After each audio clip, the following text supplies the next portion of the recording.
างหลังงามสง่าเขามีเงินตราสร้างขึ้นมาได้ดังใจหวัง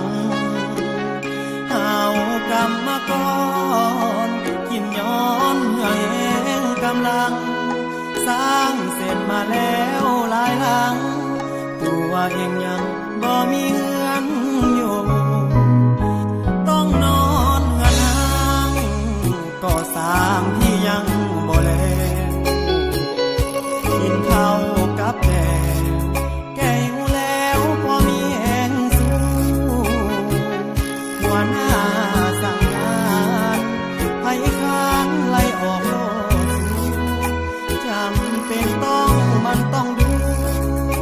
ต้องสู้แล้วกรรมมาก่อนเรียกโอเวอร์ไทม์เหนื่อยล้ายแต่ก็ได้ทำหัวขาดทำเก็บกรรมบ่เหลือแน่นอนค่าของสีแพงได้ค่าแหงผ่อนคิดไปหัวใจ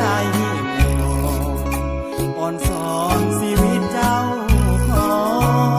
งสตาตำต้อยเปลี่ยวคอยและด้อยหวังบางอาจสามารถร่ำรวยเงินทองทนสู้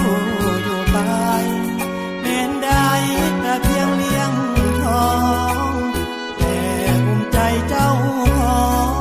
หาเงินทองแลกด้วย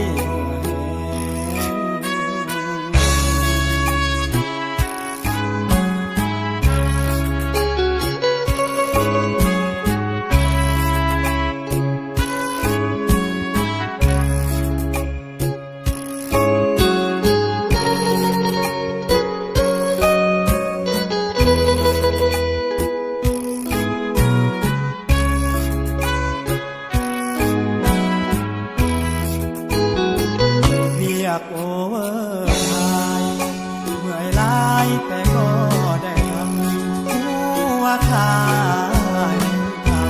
ำเก็บกรรมบ่เหลือแน่นอนค่าของสีแพงได้ค่าแหงผ่อนคิดไปหั